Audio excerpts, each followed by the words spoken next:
नमस्कार, मैं शिक्षा मिश्रा झारखंड के सुप्रभात मीडिया में आपका स्वागत करती हूँ। दोस्तों, झारखंड के तमाम छोटी बड़ी खबरों को जानने के लिए हमारे चैनल को सब्सक्राइब करें और साथ ही कमेंट सेक्शन में ज़रूर बताएं कि आप झारखंड के किस जिले से हमारे न्यूज़ को देख रहे हैं। तो चलिए शुरू करते हैं खबर को, जानते हैं आज के मुख्य समाचार। पीएम किसान सम्मान निधि के लाभार्थियों के लिए खुशखबरी, किस्त इतने 1000 रुपए बढ़ाने का ऐलान। अगर आप पीएम किसान सम्मान निधि के लाभार्थी हैं तो फिर अभी आपकी मौज आने जा रही है, क्योंकि इस योजना से जुड़े लोगों के लिए सरकार बड़े ऐलान करने जा रही है। चर्चा है कि अब पीएम किसान सम्मान निधि की किस्त राशि बढ़ने वाली है। 12वीं किस्त की 2000 रुपए की जगह 4000 रुपए आएगी। इससे 2000 रुपए की बढ़ोतरी हो जाएगी, जिससे सरकार सालाना 12000 रुपए आर्थिक सहायता के तौर पर देगी। केंद्र सरकार इस योजना के लाभार्थियों को सालाना अभी 2000 रुपए की 3 किस्तों में 6000 रुपए देती है। सरकार का मकसद किसानों को आर्थिक सहायता देना है, जिससे वह अपनी फसल के लिए खाद्य बीज खरीद सके। केंद्र सरकार की घोषणा के मुताबिक 2000 रुपए की 11वीं किस्त का पैसा 31 मई तक खाते में डाल दिया जाएगा, जिसका फायदा करीब 12 करोड़ से ज्यादा लोगों को होगा।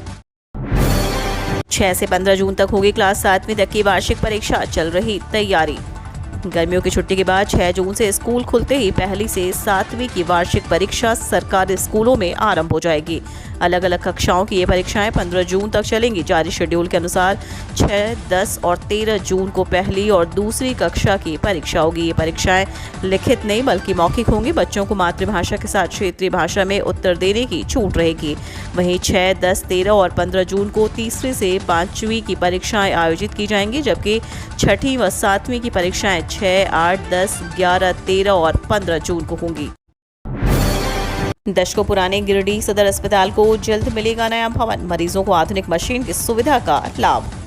दशक पुराने सदर अस्पताल के भवन की जगह अब गिरिडीह का अपना नया 5 मंजिला सदर अस्पताल का सपना पूरा होगा। पूर्व में जहां डिजिटल एक्सरे, एमआरआई मशीन और सिटी स्कैन की मंजूरी स्वास्थ्य मंत्रालय ने दी थी, तीनों मशीन अगले कुछ दिनों में सदर अस्पताल को मिलना है। वहीं अब राज्य सरकार ने जर्जर हो चुके 3 मंजिला सदर अस्पताल की जगह 5 मंजिला सदर अस्पताल भवन निर्माण की स्वीकृति दे चुका है। स्वास्थ्य मंत्रालय के सूत्रों की माने तो 5 मंजिला नया सदर अस्पताल का भवन ऑक्सीजन युक्त 100 बेड का होगा। नए बिल्डिंग में 10 आईसीयू बेड भी संचालित होना है, साथ ही नई स्वास्थ्य सुविधा मौजूद होगी। लद्दाख में शहीद जवान का शव पंचतत्व में विलीन, राज्यपाल रमेश बैस, मंत्री चंपई सोरेन ने दी श्रद्धांजलि। लद्दाख में सेना के जवानों से भरी बस के दुर्घटनाग्रस्त होने के कारण अपनी जान गंवाने वाले शहीद संदीप कुमार पाल का पार्थिव शरीर रविवार की सुबह बिरसा मुंडा एयरपोर्ट पहुंचा। विशेष विमान से शव को झारखंड लाया गया। शहीद के शव को श्रद्धांजलि देने के लिए राज्यपाल रमेश बैस और झारखंड सरकार के परिवहन विभाग के मंत्री चंपई सोरेन एयरपोर्ट मौजूद रहे। दोनों ने पुष्पगुच्छ अर्पित कर शहीद को श्रद्धांजलि दी। इस मौके पर संदीप के परिजन भी मौजूद रहे। एयरपोर्ट पर आर्मी के अधिकारियों के साथ एसएसपी रांची और सिटी एसपी भी मौके पर मौजूद रहे। झारखंड के हाई स्कूलों में बनेंगे साइंस मैथ्स लैब, नियुक्त होंगे लैब असिस्टेंट। राज्य के हाई स्कूलों में साइंस और मैथ्स के लैब डेवलप किए जाएंगे। इसे डेवलप करने की दिशा में स्कूली शिक्षा एवं साक्षरता विभाग ने पहल कर दी है। जल्द ही यहां लैब असिस्टेंट की नियुक्ति भी की जाएगी। चयनित हाई स्कूलों में 215 तरह के मॉडल वाले लैब विकसित किए जाएंगे। इस तरह के लैब विकसित करने का उद्देश्य स्टूडेंट्स में साइंस और मैथ्स को रोचक बनाता है। बताते चले कि झारखंड के हाई स्कूलों में जल्द ही शिक्षकों की नियुक्ति की जाएगी। झारखंड में मंकी पॉक्स को लेकर अलर्ट, सभी जिलों को एहतियात बरतने का निर्देश। मंकी पॉक्स वायरस तेजी से फैल रहा है। कई देशों में लोग इसकी चपेट में आ रहे हैं। तेजी से इसके मरीजों के मिलने की वजह से अब हेल्थ डिपार्टमेंट अलर्ट हो गया है। वहीं झारखंड में भी स्वास्थ्य विभाग ने सभी जिलों को एहतियात बरतने का निर्देश जारी कर दिया है। सभी जिलों के सिविल सर्जन को जारी निर्देश में कहा गया है कि अगर किसी भी मरीज में मंकी पॉक्स के लक्षण मिले तो तत्काल इसे रिपोर्ट करते हुए जांच कराएं। बताते चले कि मंकी पॉक्स जानवरों से इंसानों में फैलने वाली बीमारी है। समान नागरिक संहिता लाने की तैयारी में मोदी सरकार, राज्यों को दी हरी झंडी, कभी भी ला सकती है बिल। केंद्र सरकार ने देश के नागरिकों के लिए एक समान नागरिक संहिता कानून लाने के लिए तैयारी शुरू कर दी है। इस कानून का केंद्रीय बिल आने वाले समय में किसी भी समय संसद में पेश किया जा सकता है। परीक्षण के तौर पर उत्तराखंड में इस कानून के बनाने की कवायद शुरू की गई, जिसमें एक कमेटी का गठन कर दिया है। इस कमेटी के लिए ड्राफ्ट निर्देश बिंदु केंद्रीय कानून मंत्रालय ने दिए हैं। इससे साफ है कि कानून का ड्राफ्ट केंद्र सरकार के पास बना हुआ है। सरकार के उच्चतर सूत्रों के अनुसार राज्यों में बने नागरिक संहिता के कानूनों को बाद में केंद्रीय कानूनों में समाहित कर दिया जाएगा, क्योंकि एक समानता लाने के लिए कानून का केंद्रीय होना जरूरी है। राज्यसभा चुनाव में गठबंधन की तरफ से होगा एक प्रत्याशी। सोनिया गांधी से मुलाकात के बाद बोले सीएम हेमंत सोरेन।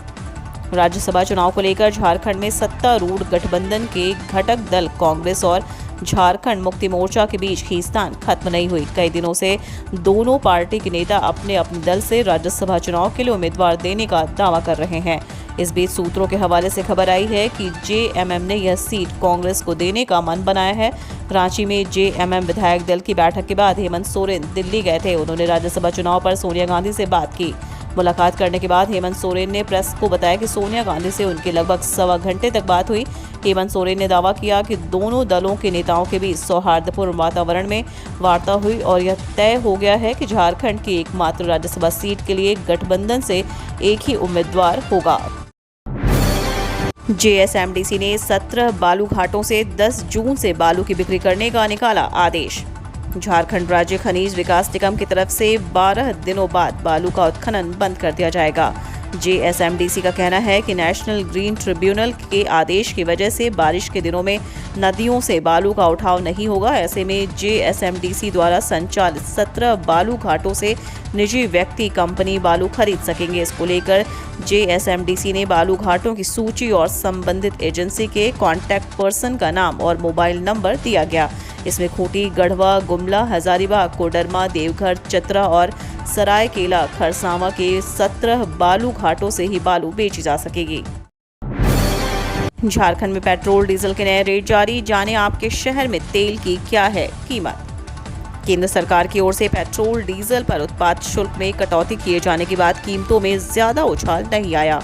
पेट्रोल कंपनियों की ओर से झारखंड में 29 मई को कीमत जारी कर दी गई है। झारखंड की राजधानी रांची में पेट्रोल की कीमत 99.84 रुपये और डीजल की कीमत 94.65 रुपये रखी गई है। अन्य शहरों की बात करें तो धनबाद, रांची, पूर्वी सिंहभूम और खूंटी ही झारखंड के ऐसे जिले हैं जहां पेट्रोल की कीमत 100 रुपये से कम है।